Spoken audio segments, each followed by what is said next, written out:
I'm Matthew McCabe. Welcome to Miracle Voices. Each episode, we will be delving into stories of forgiveness, healing, and transformation that have come about from integrating the principles of the book A Course in Miracles. If you want to learn more about A Course in Miracles, visit www.acim.org. If you'd like to visit the Miracle Voices site, please go to www.miraclevoices.org. If you feel inspired to make a love offering, please visit us at miraclevoices.org/donate. All donations go to support the work of the Foundation for Inner Peace, the publisher of A Course in Miracles. Now here's your program. Hello, everybody, and welcome back to another edition of Miracle Voices. I am Matthew McCabe, your co-host, and I'm here with my co-host, Tam Morgan. Tam, how you doing today? Really well, and really happy to be here. Good, good. And our guest today is Eduardo Vargas-Garcia. Eduardo, how are you doing? I'm doing great and very honored and happy to be here as well. And same yes towards you. And where are you joining us from, Eduardo? From Mexico City. Great. Thank you for joining so far away. And what's the weather like there today? Summer is officially over, so we have rainy season starting. It's cloudy in the mornings, a little bit sunny in the afternoons, but starting to be more a little bit cooler in the afternoons and the nights. Is this still following old rules, or are you climate change affected? I think that we are climate change affected in terms of, well, it's hotter the summer, it's drier, we don't have any clear seasons anymore. So yes, we have felt that effect. So I'm sorry, but there's no such thing as it. Exactly. All an illusion. All an illusion. I guess fake news is an illusion too. Exactly. Yeah. I think it's always been fake news from the very beginning, since the printing press was created in the 1400s. I think since the mouth was created. Yeah. No, certainly in our practice, it's all fake news and fake things that we see. So, well, Eduardo, why don't you tell us how A Course in Miracles came into your life? Well, that happened in 2009. Specifically, A Course in Miracles coming into my life. But previously, I had also a path that I had begun as a seeker, as a healer. I was trying to find my purpose in life, my work purpose, more specifically. And prior to meeting A Course in Miracles, I had this seeker path that many of us might know, the healing, the energy, some types of Reiki, meditation. And at some point, my wife, who when we were boyfriend, girlfriend, and got committed, she had started this path of being a healer, and she was part of a group that have this energy healing with the hands as a technique, and to their practices came in a woman that was named Mercedes de Heredia. So Mercedes thought that it was a good idea to have healers as her last commitment towards A Course in Miracles. Mercedes, as I understand, was the one, or at least one of the first ones that introduced A Course in Miracles into Mexico.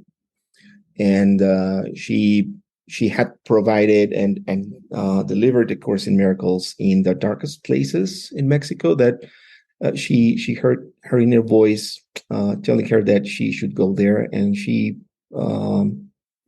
taught A Course in Miracles in jails.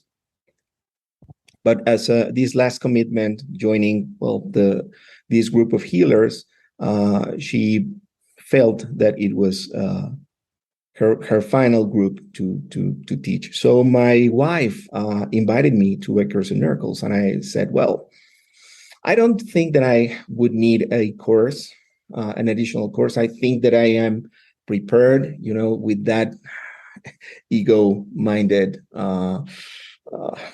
fulfilled, as or at least with this perception of being fulfilled. But then I went to one of the sessions, the first session with Mercedes, and I really fell in love with A Course in Miracles. When I get the book, I started reading the text, and I felt literally my brain melting. My thinking at the time, it was something like, I understand everything, I understand nothing. This contradiction in my mind. And Mercedes' example was fundamental. She started with the workbook, and she told us, well, you need to do one lesson per day. And even though if it rains, if it thunders, or it trembles, one lesson per day. So her discipline was tremendously fundamental for this. And I finished my lessons in 1 year and started over again. And from that time, I have been starting over and over each year with my lessons, and of course studying the text, and also the manual and the supplements as well. So I find it tremendously helpful for me. It changed my life completely. It changed the way I was thinking. So it changed the way that I was looking at myself and looking at the world. So I thank Mercedes for that. Yeah. Eduardo, I have a question that I haven't been asking anyone yet, but it's coming to mind. So love that you do it repeatedly year after year, because some people just feel like, oh, did the course, can move on.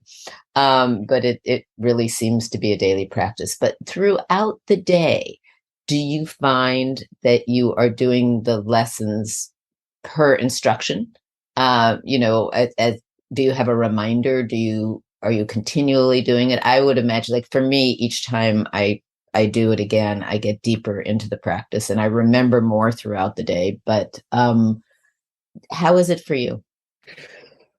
Well, for me, it's been kind of evolving. I can say that I think it's the word, because in the first round, if I may, it was I forgot to repeat the lesson through the day, and subsequent years, I feel I can remember better.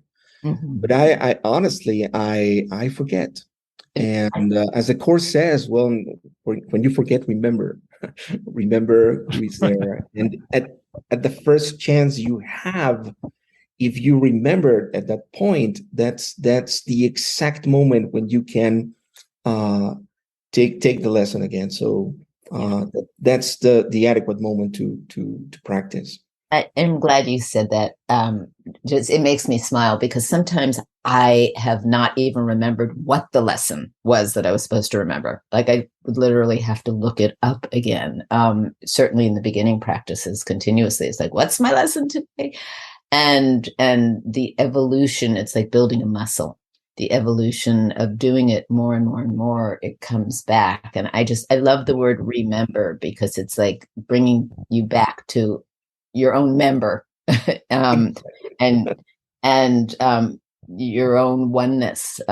So I really love hearing. Most people, I think, have that experience. I really haven't met anyone who says, oh yeah, from the first time I ever did it, I remember throughout the day every bit of instruction and I do it that way. I've never heard that yet. So, and even with my mother, when we started doing it together, she called us the SLG, the Slow Learners Group, because she'd been doing it for so many years and she still was trying to do it as it was instructing. Thank you for that. Yeah. Eduardo, you have a forgiveness story. Would you like to share that? Yes, yes, certainly. Happy to do that. And so the story continues. And when I was studying with Mercedes, she saw something in me, and she invited me to facilitate A Course in Miracles with her groups. I was not going with her to the jails. There were other brothers and sisters that do that, but she told me to go to the she was delivering A Course in Miracles to the Board of Health, the government entity in charge of health in Mexico City. So it was interesting to see how they were open to an understanding, to a different approach to healing, to the change of mind. So it was good for me to be part of it. And then other groups opened, people that asked me to facilitate A Course in Miracles, and those groups opened, and suddenly the year was over, and the group just closed. That's natural pace. But then it was some 11 years ago. I was 10 years ago. I was already in my own course in terms of work. I had found my purpose as an ethics and compliance officer. I started working in a direct selling cosmetic company as a chief compliance in Mexico and Central America. And I was also facilitating A Course in Miracles. And suddenly I understood that I had cancer. And I detected my tumor in my right testicle. So my inner voice, my teacher told me, well, you should go and seek for help. A urologist will be the adequate help. So I thought, yes, I need to do that. But first, I will continue with my yoga classes and work. And the world becomes demanding. We all know that. So during one yoga class, I think my tumor broke. I got injured, and I went to the hospital to emergency.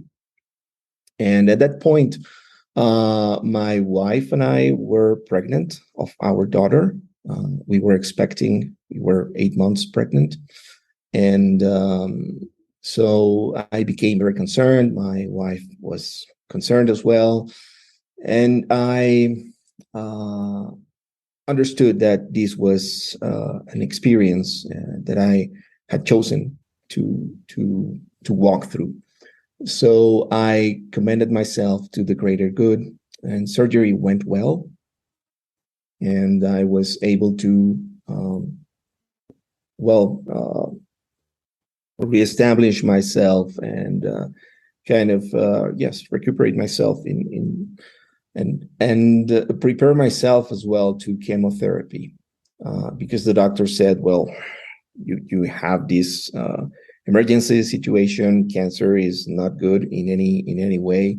There is a risk of metastasis, so you will need to go through chemotherapy. Perfect. That is part of the test. So after the surgery, I entered into a meditation to give thanks to my teacher and my teachers.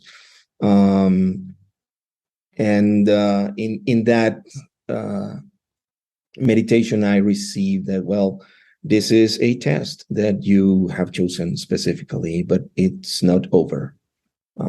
You have decided to learn the purpose, the real purpose of the body. But this you're doing well so far, but this is not over. So I went into chemotherapy, and the week that I finished my first cycle of chemotherapy, our daughter was born, And I was so weakened that I was unable to take her in my arms for a long time. So it was not so good experience, but I knew that it was the perfect time for our new baby born to be with her mother. But then, by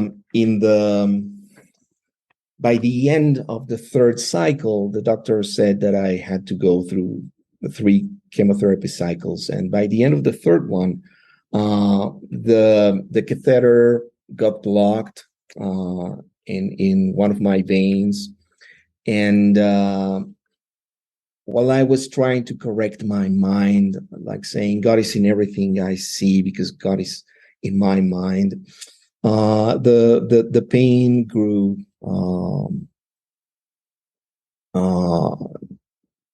very, very greatly, if I may.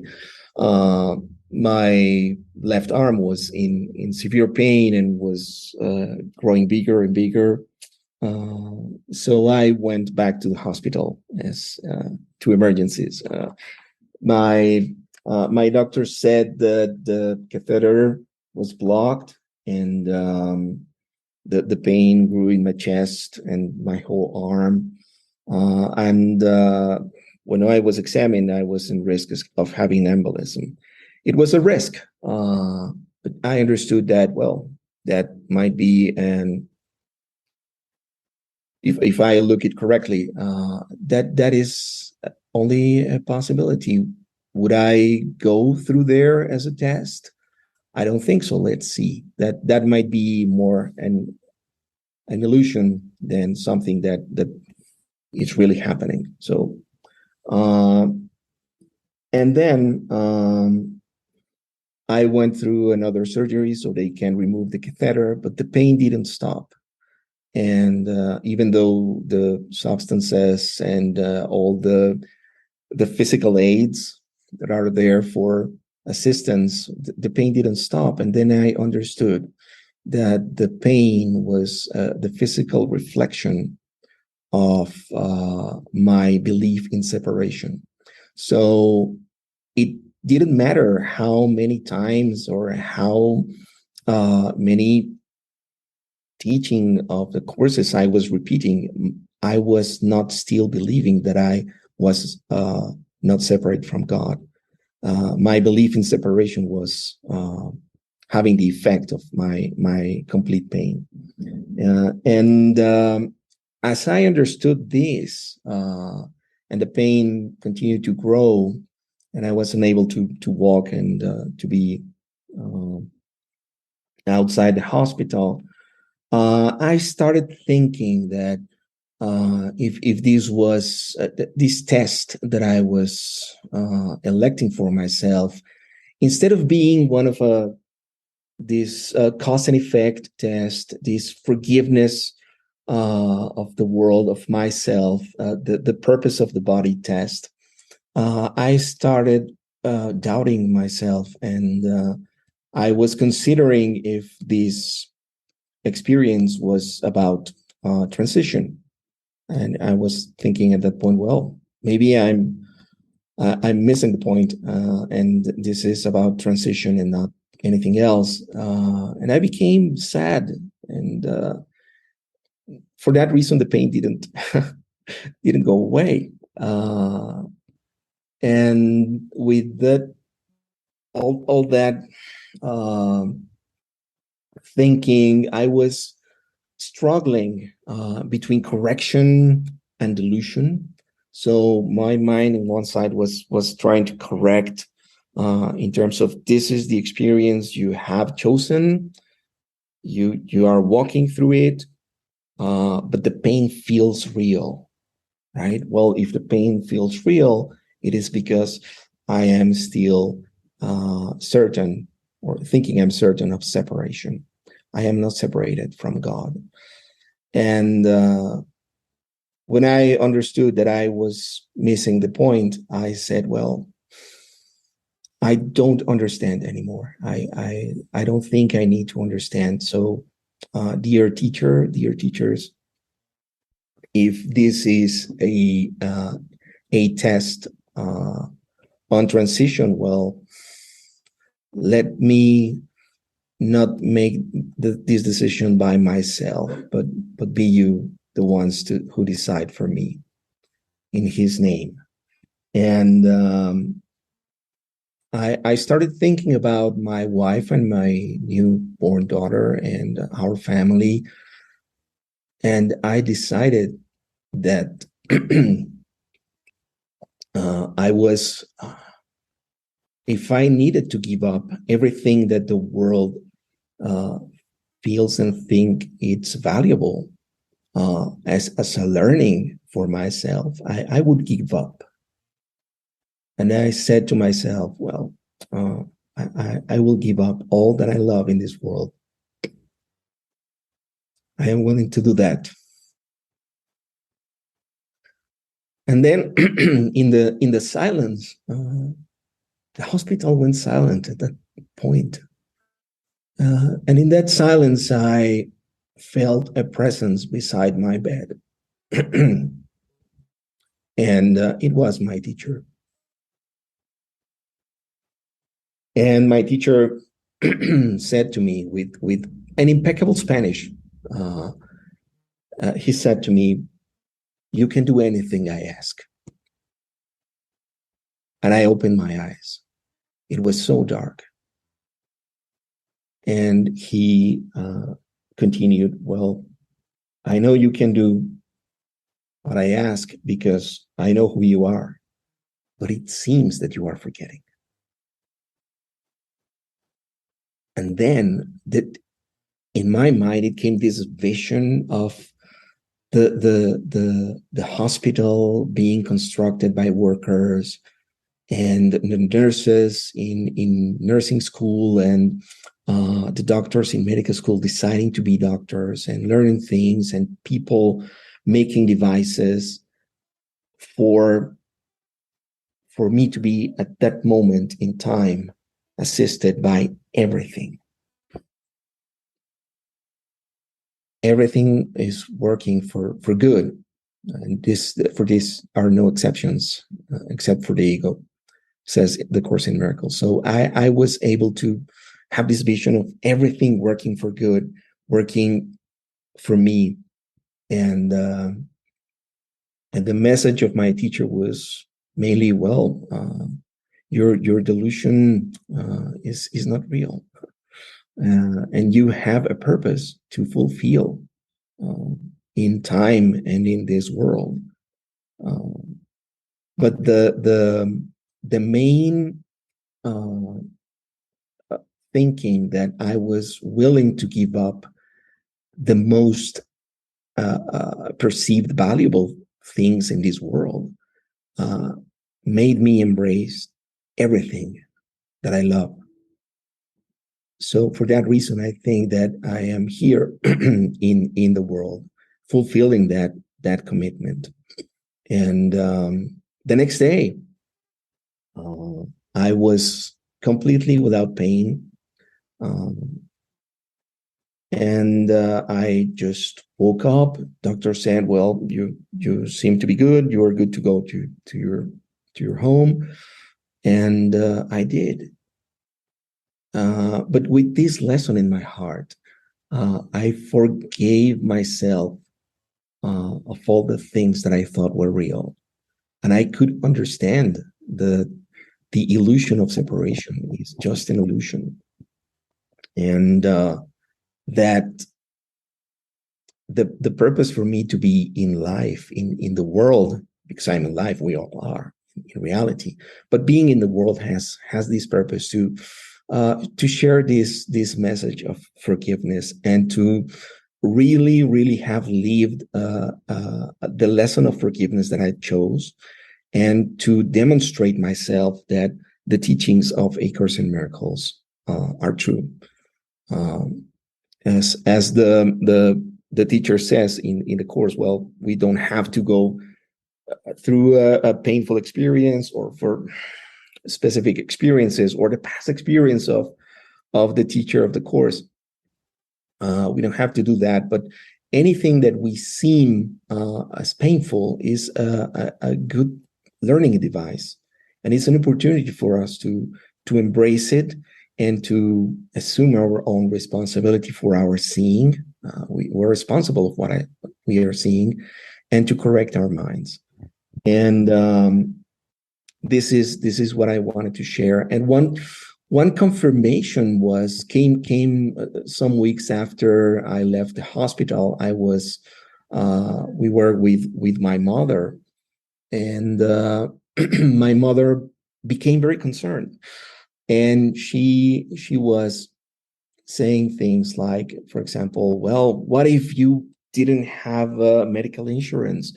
What if the cancer would have metastases? What if, and with those what ifs, I just look at her gently and said, Mom, that is your own nightmare and does not exist. And she just smiled and said to me, I'm glad you're here. Wow.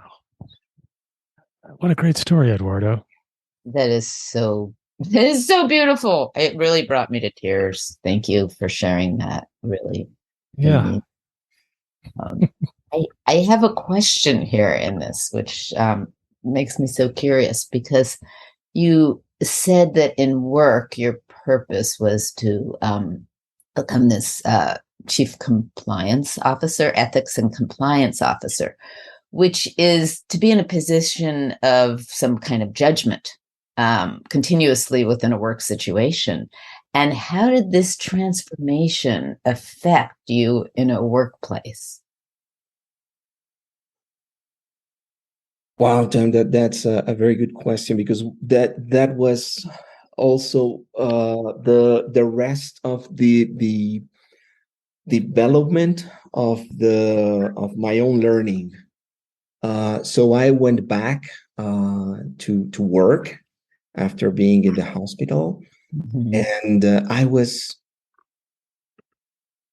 with the view of Acres and Miracles. I was already cognizant that judgment is unnecessary, and that any misconduct, any corruption, anything that goes against what we humans in the world have agreed upon can be looked upon differently. And but with that experience, I went back to work with the need, and also some learning experiences of creating stronger bonds, and demonstrating that any attack in the workplace is unnecessary. It's futile. Because in the workplace, for example, after this event in the hospital, I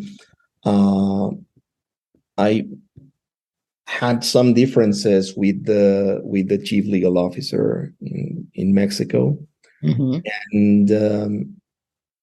and he became kind of my in the world's view. He was kind of my enemy or my opponent, as I wouldn't oblige or submit to his desires or to his intentions. So he became resentful a bit. But I decided to look at this situation differently, and to see that anger, or that at least that situation with as an ask for love, as the course teaches. So whenever he was kind of distant or a little bit rude with me, I will act with kindness and say good morning every day, and be in touch, and not disparaging, but at the same time being very firm in terms of, this is the right thing to do, this is what our code of conduct says, and certain that I was guided by a higher power, our teacher. So with that in mind, in the end, this was also a lesson that was shared within the company, how legal and ethics and compliance as two different functions can work together and work things together. Because it transcended that there was kind of animosity at the beginning, and then there was kind of reconciliation. So this was also a lesson for me to go through. As a compliance officer, is a lesson of forgiveness as we see it, but it's also a lesson of good conduct, of integrity. Yeah. That I was able to go through and I think demonstrate in the end. That is, thank you for that answer. It's really living the course, and it feels like anything within, especially in a job like that, where you need to make ethical decisions in the world of form. When you have that kind of transformation, it's like everything I'm just assuming in a certain way that I would feel like everything you start to see is just a smaller version of a cancer that you can transform. You've already been through it, so any discord or friction is just a little bit of that cancer of like, I know how to deal with that one. I know we're not separate. Is that so, or am I just making exactly? No, you're totally correct. It's the in the end what it means. Yes, it can be seen like a little cancer that needs to be healed, and by healing we need to understand it needs to be seen differently. Mm-hmm. And in the end is the the first principle of miracles.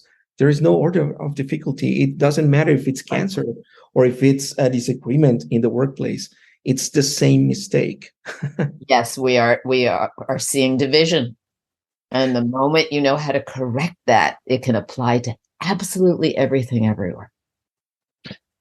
It's funny, Eduardo. I'm sure like when you're faced with a life-threatening illness, like this really comes into your attention. Like I need to be in contact with my teacher, with the Holy Spirit, and guidance on how to forgive this. But what about when you get just with little issues, little traffic or problems day to day? Those can seem like it's easier to forget about the forgiveness problem. Would you agree? It seems apparently it seems because for example, traffic or everyday situations are repeated, right? It's not the big event in which you can go into and make your mind towards correctness. But yes, it can be a little bit like this light rain that you're thinking, well, I'm not going to get wet, and I just walk in that light rain, but you end up soaked. That can be in these little situations in life, and how you correct. I think that the sign for correction is whenever you feel the slightest disturbance, that you feel a little bit annoyed. That's the signal. That's the perfect indication that some correction is needed. Why am I angry at traffic? The question would be, why am I angry at myself? Why I decided to be in the traffic today?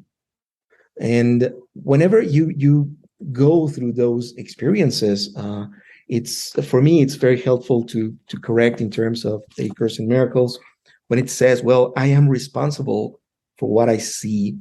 I choose the feelings and I experience, and I decide upon the goal I would achieve. And everything that seems to happen to me, I ask for and receive as I have asked. The question then is, what am I asking in this situation? Am I asking guidance from the Holy Spirit, from my teacher? Or am I asking guidance from the little self that knows nothing? And then, well, decisions can be made. And it also sounds, it sounds a little familiar in the sense of a near-death experience that then transforms everything so that when you do go through traffic, it's like, oh, that's not, it doesn't have the hold on me that it ever used to. But also I'm very touched by the part of your experience where you suddenly saw, as I'm saying it, like the whole history of the hospital, and that everything was converging to actually be of service to you at that moment. Because from a psychological perspective of one aspect, you could say, well, that's very narcissistic of you. But that's not what you're saying in the least. It was like understanding, for lack of better words, the moment, God's plan for everyone, not just you in that moment, but everyone else in the hospital too, and everyone else's paths who decided to be of service, including the construction workers who built the hospital, that they were all connected as a network of one plan. And it really moved me that experience was much more of oneness than of ego. This is all for me. But of true oneness, of this is all for everyone, for each other, but this moment is where I am converging in it. And again, I don't want to speak for you, but that's what I got from what you described. Yes, and totally agree that was that vision was, if I may, it's a shared vision, because yes, it is. It was working for me at that specific moment in time and place for a very little moment, time and place, right? Yeah, it was a convergence. It was a convergence, but everything, as the Course says, everything is working for good. Yeah. And how can we see that unless we let ourselves go of any other ideas, of any ego-centered positions, and see that there is purpose in everything that we see, and that purpose is our own benefit. And if it's my benefit of Eduardo, it is the benefit of everyone in the world, of every single son and daughter of God. So that's the realization, I think. And to have it that holy and witness the healing from it, it really did seem to require that extraordinary step that so many of us get snagged on, which is not only do I not know what anything is for, but even my daughter, my wife, is actually meaningless. And to give that up and then to find the true center of incredible love on a whole nother level for that which you gave up, is the real paradox here. Because people think, oh my God, if I give that up, then I'm going to be detached and I'm not going to feel loving towards my daughter, my wife, my work, my anything. But it's actually the opposite. And it's a leap of faith to get to that place. Sometimes brought about by tremendous pain, by tremendous suffering, but that we're told that we don't need to actually have that suffering to get to that place is the part that seems to be the hardest for the human condition. Yeah, exactly. And it's I think the turning point is the way we choose to give up the world. Yeah. And as the Course says, pain is not necessary. And that is true. We need to give up pain. Yeah. We need to resign it. And by giving up pain, we gain everything. We gain the opposite, that is joy. And right. Joy is love, and joy is God. So it's tricky. It's a wonderful, wonderful trick. And it's really, as I say, does require either grace coming and showing that to us, or the tremendous faith to make that leap and know where you're going with, just say, or not know where you're going with it, and then it shows up. Yes, and it's also this lesson of giving and receiving. Yeah. I think it's also an aspect. So I gave away all that I love to a higher purpose, to the one that knows what to do with that. And as I gave up, I received. Yeah. Yeah. Oh, thank you. It's just such a beautiful story to exemplify that. Yeah, you tell that story so well, Eduardo. That's beautiful. Yeah. Well, Eduardo, there is no shortage of great foods in Mexico, and we have a tradition of asking guests what their favorite comfort food is. So let us know, what's your favorite comfort food down there? You've got so many. I'm curious what you're going to say. Yes, that there is so we have a tremendous variety, and when I was the place where I was born is Veracruz, and it is in the coast of Gulf of Mexico, and my grandmother used to prepare this delicious breakfast with it's called gorditas, and these are made of corn flour with black beans and fried, so they get a little bit inflated, and those are delicious with, of course, spicy sauces that we have plenty of them. And yes. Yum. I know. Little gorditas, that's like little fatty. That's the translation. Exactly. I love little fatties. Yeah. I just want to add sour cream, because when I deal with spice, if I don't have yogurt or sour cream, I'm in trouble. Oh, sour cream! It's yes, an additional ingredient. They can go with sour cream and a little rings of onion, and the sauce of your election. Love it. Well, thank you for that. I'm gonna have to eat breakfast soon. Yeah, Eduardo, what a wonderful story. Thanks so much for coming on Miracle Voices and sharing your miracle voice. We really appreciate it. Now go get some wonderful food. I think we all need to, because we're hungry. Oh, wait, but Matt, we forgot to ask, is there anything you would like to say in where are you still teaching, or that you'd like to? Is there anything you want to give a shout out, a website, a social media profile, or anything like that? No, I don't have a social media profile, but my information is in the website, in the list of facilitators of A Course in Miracles in Mexico. You can find me in Facebook as I think Eduardo Vargas. Okay.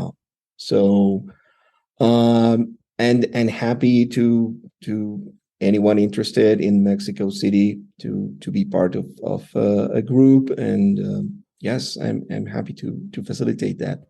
Okay, great. Thanks again, Eduardo. That was wonderful. Totally recommend you through this podcast as a beautiful course teacher. Thank you very much, Tam. Thank you very much, Matt, for this great opportunity to be with you and sharing A Course in Miracles. Thank you. Thanks so much for listening today. Please subscribe to Miracle Voices by hitting the subscribe button on your podcast app. If you are enjoying these conversations, please consider leaving us a review on Apple Podcasts, Spotify, or whatever podcast app you use. And lastly, please visit us at miraclevoices.org and join our newsletter so we can stay connected. Until the next podcast, I want to leave you with my favorite course quote: "When you want only love, you will see nothing else."